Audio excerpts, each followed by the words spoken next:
Good morning. It is Wednesday morning, and this morning's Facebook conversation or midlife conversation is following on from the chat that Nick and I had about parenting teens and our two different parenting styles. So, that's all very well and good to come at it from a really honest parenting perspective, but I thought it's time to bring in the big guns. And so today I'm joined by Jane Dockerill. And when I say big guns, what I mean by that is, I mean, clearly she's got great guns, but also really, really knows her stuff when it comes to dealing with children who are going through either difficult situations or coaching teens or young adults through various stages of their life where they could be at a crossroads where they could turn left or right, and either one could be a little bit difficult. So, Jane, good morning. Hello. Good morning. Thank you for having me. Thank you for inviting me to join you this morning. Oh, your garden looks so lovely. Even if nobody Oh, listens to thank what we're you. saying and just gets distracted by your garden, it will still do good. It looks beautiful. Well, interestingly, one of the reasons I'm hiding outside is because there is teenagers inside. So they'll probably, they rock up and walk across the screen. So it's always, hopefully, more trustworthy to be outside. They don't venture out before 12, do they? Exactly, exactly. So we should be all right. So We'll be last safe. when Nick and I last had this conversation about teens, it was because Amy, my youngest, had just finished her GCSEs, and we almost like in a flash suddenly started acting like a so-called normal teenager. She wanted to party and all this sort of thing. So we were chatting just before we started doing this about how this is so on topic, as in there are parents up and down the land and indeed around the world, because we have people watching this from all around the world who, whether it's Mm, their, their age around 11 and maybe they're suddenly going to secondary school, or they're in the leaving primary school and feeling like, oh yeah, okay, I'm getting my big boy and girl wings, or they've just finished their GCSEs, so they're 16, about to turn 17, they're on the edge of adulthood, or finishing their A levels, and that's it, they want a party. And then I suppose we could even talk mm. about, finishing degree level, and it's that reality kicking in of, okay, it's been amazing, you've had this, 3 years or whatever it is, and now, you're out in the real world. So I'll let you can pick an age, if wherever you feel is strongest to start with. What advice would you give to any parents right now who are seeing their children literally flick a switch before their eyes and suddenly wanting to have more freedom and express themselves and push those boundaries that have worked so well for you up until now? Yeah, I think it's really important that you say that this time of year is really challenging, because actually this is my busiest time of year. I get a real influx of young people at this time of year because of exactly that. They finished exams, there's an identity, there's a transition potentially to a new school or a university or something. So it's a really tricky time for young people. And post exams, they just want to let the wheels come off and relax. So it's really important, I think. Um, well, I don't think, I know it's very important to hear what they're saying. So what you're hearing is, I need vodka. I need to go out till 3 o'clock in the morning. I need to do all the things I've never done. As their release. But actually, what they're saying is I need to release, and I need to feel like I'm letting go. I need to feel like I'm relaxing post that really stressful period. So it can be really helpful to verbalize that for them, rather than say, no, you're not having the vodka, or no, you're not going out till 3 a.m. and forget Reading Festival, it's not happening. Here, actually, what I hear you're saying is that you need to switch off and you need some time to relax. So let's talk about what that could look like for you. What are you thinking? Because I hadn't, and be honest, I think it's really important for parents to be honest with children and young people, that that wasn't on my radar. I hadn't thought about what you might need post exam. So I would love to have that chat with you. Let's have a conversation about it and hear what they're thinking, because quite often the language young people speak isn't theirs, it's their peer groups. It's what they hear on Snapchat, it's what they hear on TikTok, it's what they see on Instagram. So just double check and check in with them. Is this your language? And do you really want the vodka, the Reading Festival, the 3 a.m.? or is that what your mates are saying and you think that's cool? So I think that's one of the And then first things is the thermometer that's check. such brilliant advice there, Jane, because it's acknowledging so that then, they feel like they're being heard. And then it's communicating back to them that, okay, this is what I'm hearing, which may be a bit different to what it is that you're actually trying to say.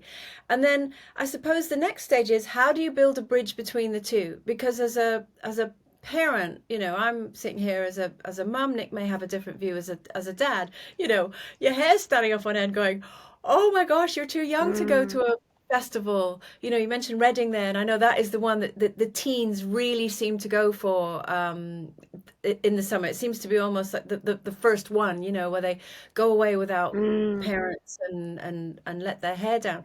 So how do you build that transitional bridge between, okay, I hear you, I acknowledge what you're saying, but every part of me is going, oh no, no, no. How do you do that? Well, I think again, it's really important, and you'll appreciate this because you've got multiple children, and I think that's obviously that's the same for us as well. We've got five between us, four of which are young people, um, and I think the biggest thing is that you can't parent all of your children the same. So what might have been okay for one child at 17 to explore alcohol and maybe try some vodka might not be okay for another child at 17. So you have to work with the individual child and not work with the parenting that worked with the previous child or the one before that, because you've got to work with what you've got, not with what you know. So that's the first thing. I think the second thing is, once you've crunched down on what is it that they really want, and that's the bit where you have to really listen and tune in and hear, is it really Reading Festival or is there a compromise to be had? And they're what I call, when I do the parenting work with teens, the golden nugget moments, where you almost have to have every radar on you listening to what they say to find the golden nugget of where you can compromise with them. Because if you're really uncomfortable with Reading or with going out till 3 a.m., what is your compromise point? And mostly, I would say, for myself as a parent, but pretty much every parent I work with, you're pretty well compromising 40% out of your comfort zone the majority of the time if you're not careful. Um, it's also really important to remember, going back to the language that young people use is often what they've heard, it's not theirs. So it's really, really important to just make sure that they're comfortable with what they're asking for. So do they know what Reading is? Do they know what going out till 3 a.m. looks like? Um, and if you're uncomfortable with that, explain why you're uncomfortable with that and say, I'm happy for you to come home at 1 a.m. or, explain where your threshold is and create the dialogue between you and explain. I've never been a parent to a 17-year-old girl or a 16-year-old girl before. This is new territory for me. So we're doing the news together.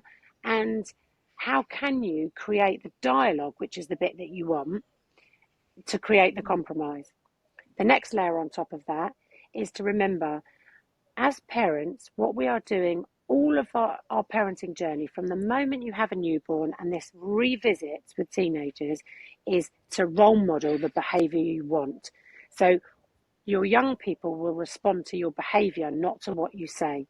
So you need to role model personal boundaries. So if there's a boundary to put in place as to why it's not appropriate for them, then you put the boundary and it's there firm and you don't negotiate. So if there's a place that you're really uncomfortable with, so let's say it's Reading Festival, you're really uncomfortable with Reading Festival and you don't want them to go, you'd explain your reason and you would say, I hear you that it's really important to you and I'd be happy to revisit it next year, but for this year it's a no. However, I hear that what you do want to do is a festival, so let's look at those together and let's find something, a compromise that we're both comfortable with, and let me help you to get to that festival because I think it's important for you. See, to me, that makes perfect sense because there's like I say, there's listening, there's acknowledgement, there's boundary setting, and then there's action and consequence, which, well, we haven't come to the consequence bit, but in terms of there's Mm, actionable steps, which is, it's not just a hard, well, it's not just a hard no. There's a hard no in there, as in, I'm not comfortable with this. Sorry, the dog is about to bark. 1 second. This is the joy of doing these things. There you go, Teddy. Off you go. Yep. Um, yeah, so there's a very exciting. There's someone at the door. Um, so there's a hard boundary in place, which is I always feel that children right from the word go, and even in adults, but kids especially, they need something to push against, otherwise they'll fall over. And you might not like that Absolutely. very much because you're the one they're pushing against. And it might feel really unfair because all you want is the cuddles that you had when they were little. But if you don't give them something to push against, they will literally face plant. So for me, I think having that, okay, that's a hard no for going on your own or with your friends to festival right now. But I hear you that you want this experience. So let's work a compromise and then we'll revisit it again next year. So that to me makes perfect sense. What do you then do if that compromise isn't accepted? Because again, we're talking in um, in a hypothetical situation. What if there's Mm. tantrums and this and that, and then there's, oh, I'm just going to go and stay with my friend for a couple of days, and they're planning to sneak off, and they're going to do it anyway. They forget we've been young and we see through all this sort of thing. So what do you do then when you've set the boundary? Mm. Those are the actions you're going to action steps you're going to take. What are the consequences of not sticking to that? Because there'll be parents of kids who they're not sticking to anything you've tried to put in place.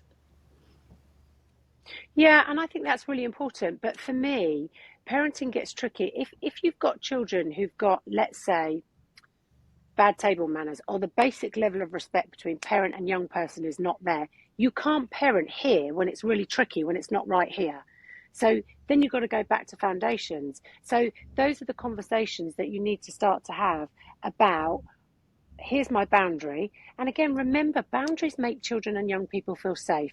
And remember, the role modeling part is you want your young people to put boundaries in and know that a boundary is a firm no, so that they will be empowered to put their own boundaries in place and that they know that is a firm no. So that's the first thing. The second thing is, you're always going to get into uncomfortable territory, but it's about creating the foundations to have a trusting relationship and for them to hear you as to why it's important to you that they don't go, and why it's important to you that they trust you and that you trust each other. And therefore, when there is more responsibility to come up or the next thing they want to do, that you'll have a trusting relationship with them and you'll allow them to go, and they'll go with your respect. Because Mm. ultimately, that's what it is. It's respect, isn't it? It's about how, if your young person wants to categorically go against what you said, it's not about that event. It's about, there's a fundamental respect thing that isn't there. So that brings me really nicely to say a slightly older age group then, because we're talking about maybe, what we were talking about just there is maybe slightly younger teens, as in 16 or so, who want to, Mm, flex their social muscles a little bit. But what if there's an older teen who, say, 18, so technically they are old enough to go clubbing. They are old enough to drink alcohol. And technically, they are old enough to go out and, do all the things they want to do. However, they're still living in your home and not mm. paying any attention to any kind of boundaries that you're attempting to put in place, or even cohabiting rules. So suddenly, things like, right, we're all living together, so we all have things that we need to do to keep the wheels on the bus. So say yours is, you need to empty the dishwasher and just keep your room tidy. That's all I ask of you. But none of that is being Mm. done. But legally they can do it. Technically they can do it. You're just the barrier in the way. How do we deal with that as parents? Well, again, I think young people will always need, there's always a carrot to be had. And young people, especially at 18, they still need your support. So if it comes to they're saying, can you help me with a taxi home this evening from a club or whatever they're going to, and they're not performing at home and helping and contributing to the family unit, my response would be, I'd love to help you with that, but sadly I'm unable to at the moment because you're not pulling your weight at home. And for me, if I give you a taxi and pay for a taxi for you, I'm going to resent that, and I don't want to resent you. So when you pull your weight at home, I'd be really happy to support you to get home from nightclubs or pick you up maybe. But at this point, I'm not able to do that. Can we work towards it? Mm.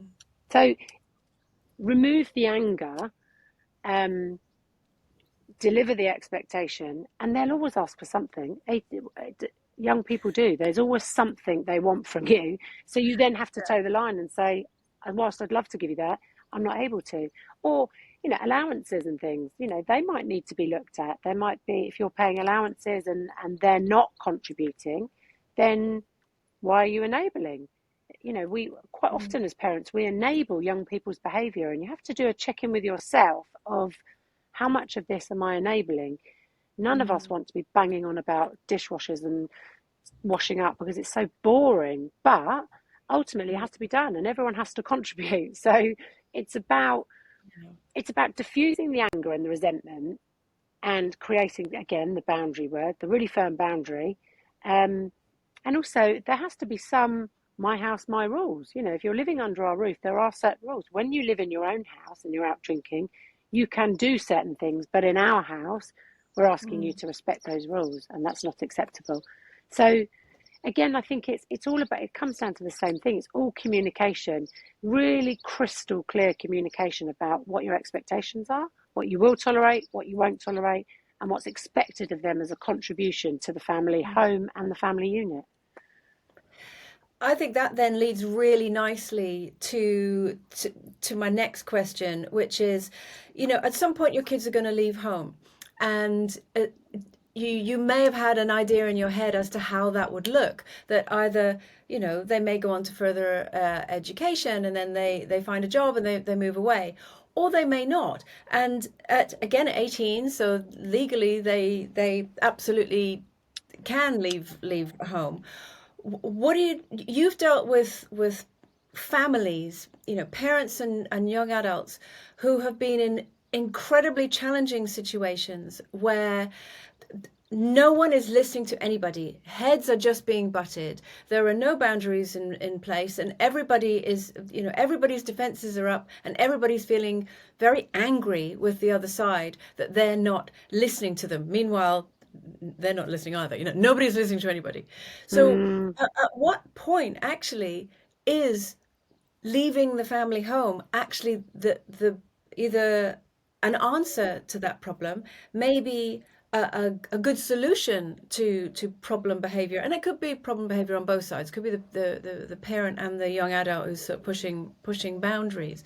What do you do when you feel like actually this could be the best situation, but I don't know how to broach it because as a parent, I'm worried because I don't want them to feel like I've kicked them out, but no boundaries are being met, no respect is being had. But I feel like there needs to be a further step.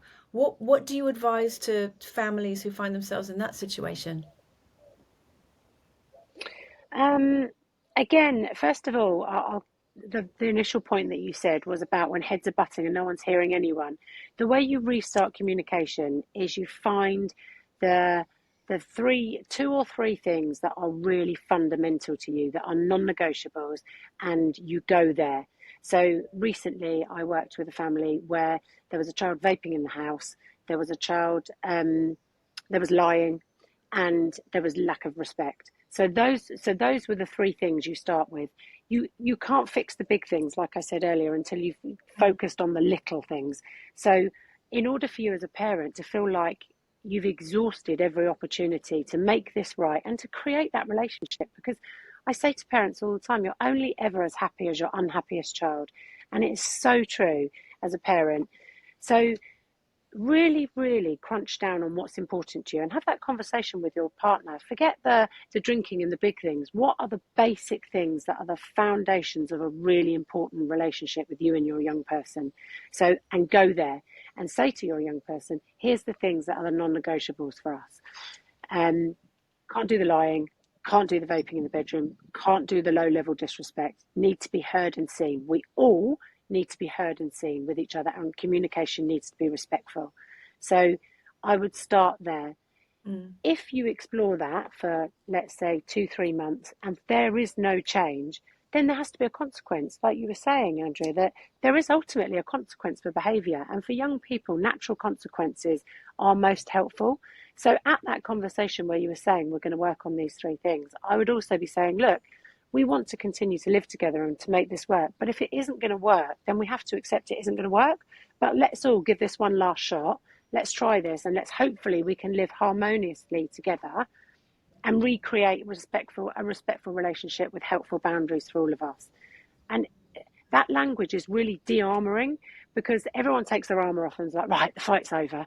And again, remember, as parents, young people are in the swamp, they're treading water, and life is tricky. It's the hardest time for young people.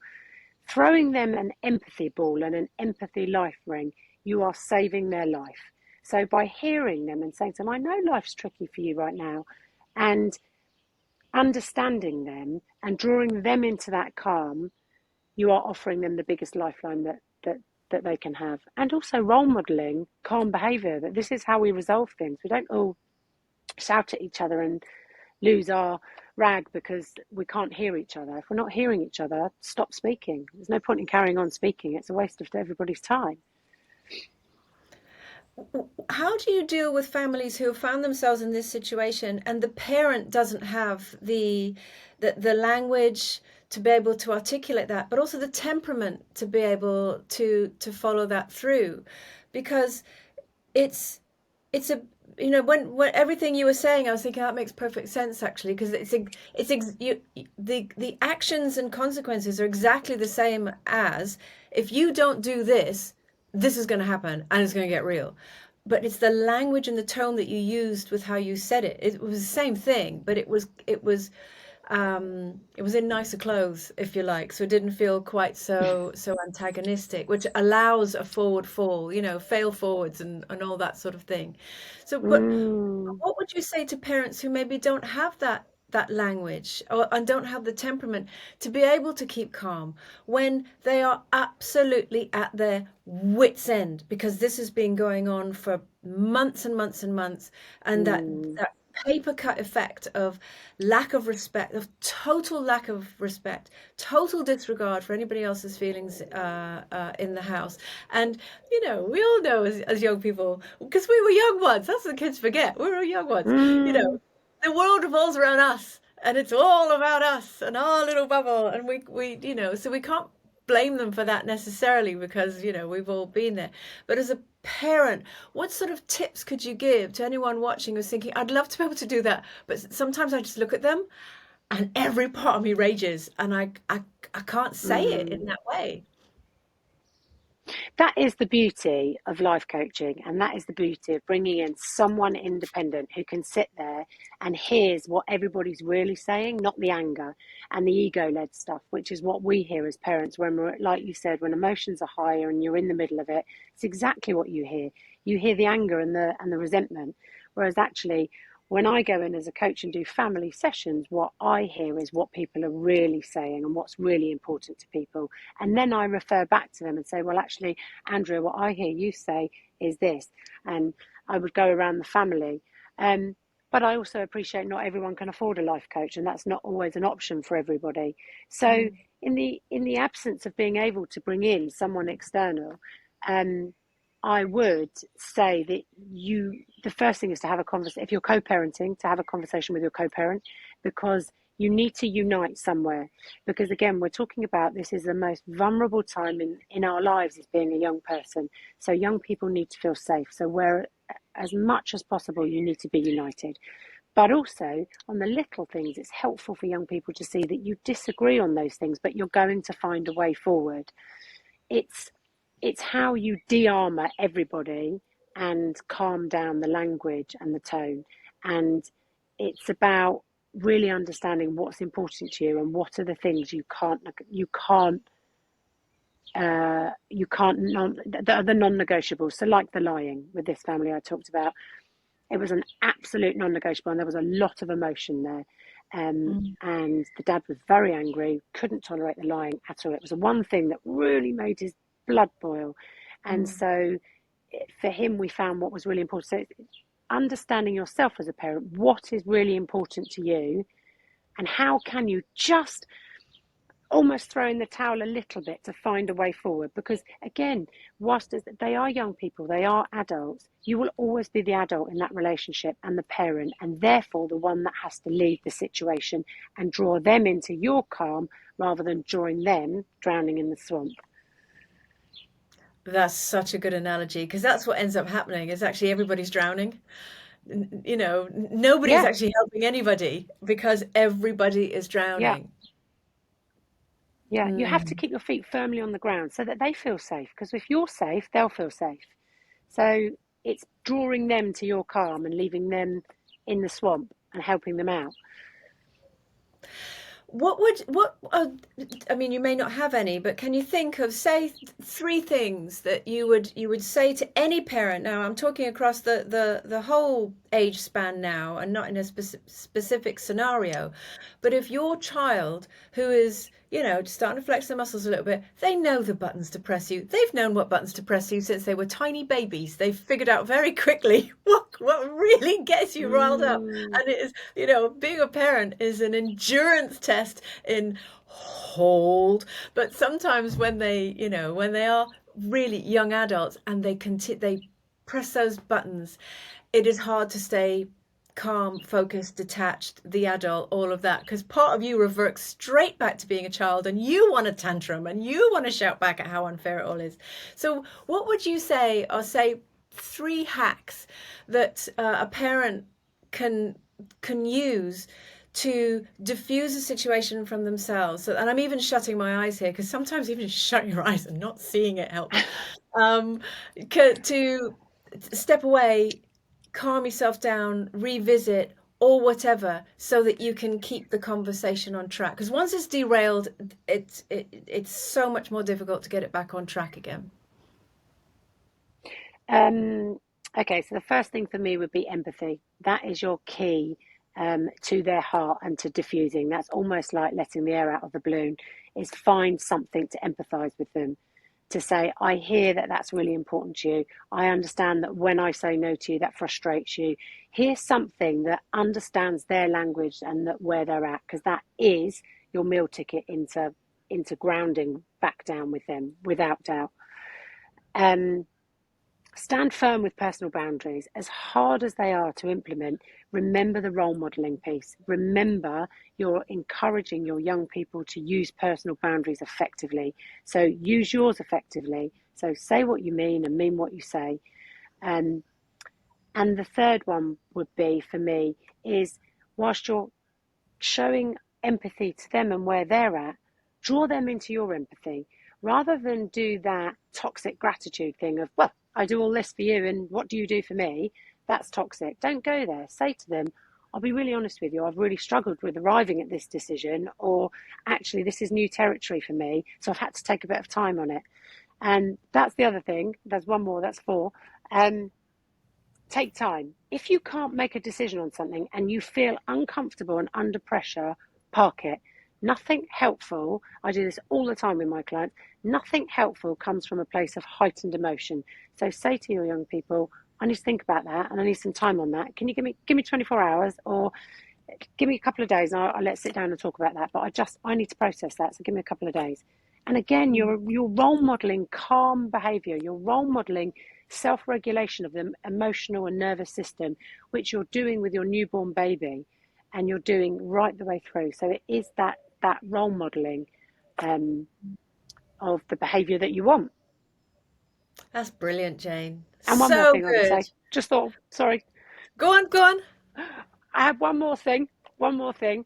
Um, it's really hard with young people when things are difficult to see the wood for the trees, but there will be the little golden nuggets and glimmers of hope you see in their behaviour. And as painful as it is, pay so much attention to it. If when they do the dishwasher, when they take the dog out for a walk, when they fold the laundry, just say to them, that was so helpful for me on my day to day to come home to folded laundry. Thank you. Acknowledge it, because when life's tricky, pay attention to what you want more of. Do you know that's great relationship advice anyway, isn't it? I mean, we're talking about obviously relationships with Yeah. our kids, and it is really hard not to revert back to your own childlike state and go, oh, well, you did the laundry for once. What do you want, a medal? You know, because that may be what you're Yeah. thinking inside. Maybe what you want to say. Um, but you are right. And if you model the behavior that you want to see returned, it does make it more likely that it will be mirrored back to you. And it is hard. It's really hard. You know, we have all had moments, whether it is a parenting moment or a relationship moment, where you have had to find it within you to acknowledge, like you say, the good thing and walk out the room, and even if Mm. it is bite a pillow and go, well, you still didn't do that thing, which is, you know, breathe out with it, because you're still making progress. So it's all good, and it's never going to be like a Hallmark film. So don't set your target that that's what any relationship is going to be like, whether it's with your child or your spouse or what have you. And you're right to showcase the behavior that you want. You are far more likely to get it mirrored back, even when it's really, really hard. Really, really hard. It's so hard. It's so hard. And also remember, with young people, you don't see the massive changes. You just see the little glimmers of hope, the little tiny shinings that you, and so go there. Go there and pay attention to that. Also for your own well-being, it makes you think, yes, okay, we're making progress. And it gives you a bit more oomph and strength to carry on. And also it lights them up. So it works both ways. Do you know, I just thought of something actually, just off the top of my head when you were talking there. You know, the power of gratitude. I know it's something that you feel really strongly about. I know you post about it on your social media, and talk about whatever it is that you're Mm, grateful for. It's something that Nick and I do every night. We ask ourselves the same three questions. You know, what are you grateful for? What are you proud of? And what are you looking forward to? And it may be worth, just even in the notes section in your phone, writing down the good things that your teenager or young adult did that day. Because otherwise, all you yeah. end up with is a mental list in your head of everything they're doing to press every nerve that you have. And you're forgetting the little tiny things that they did that were good. And okay, the scale may be really off, as in the good things are here and the bad things are here. But at least if you're reminding yourself they are doing little things, I think that could help us. It could help you as a parent. Absolutely, and that's what I do in my parenting classes as well. We really focus on gratitude and thankfulness. And actually, I'm doing a post on it this week on the difference based on a podcast by Mel Robbins, which she describes beautifully the difference between being thankful and being grateful because they're really different. And grateful is a real emotional feeling of and that's how you feel with young people. When you see that glimmer of hope, you think, okay, we're not drowning. We're all right. We've got some armbands on today. We're okay. So, give yourself air in your wings anytime you need it. What's the difference then between gratitude and thankfulness? Well, thankfulness is transactional.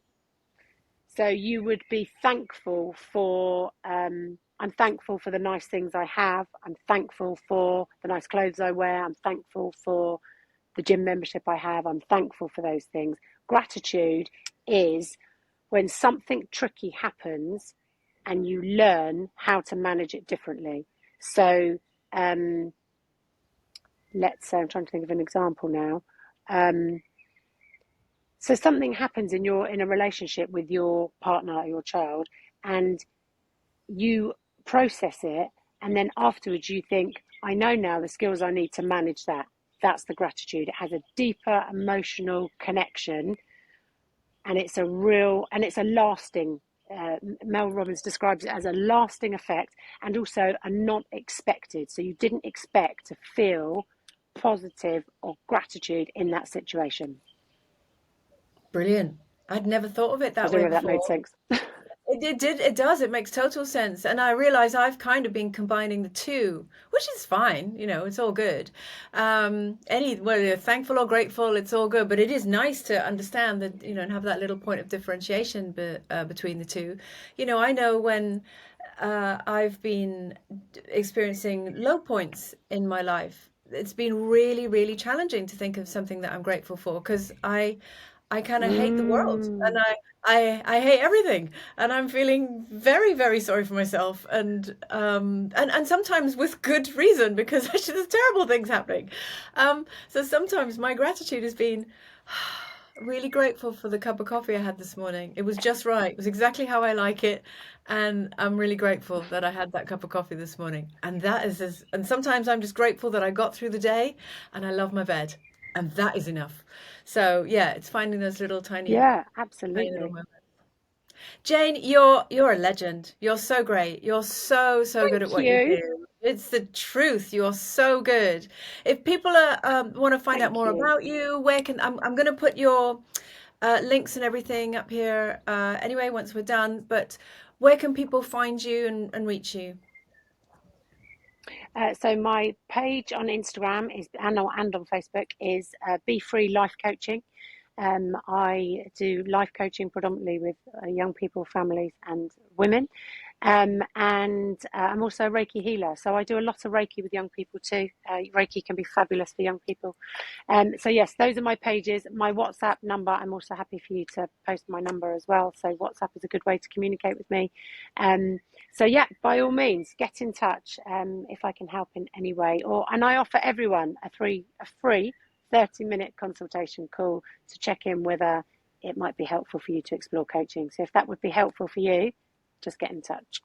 Oh, amazing. Amazing. Thank you. Thank you, Jane. You're so welcome. Thank you very much.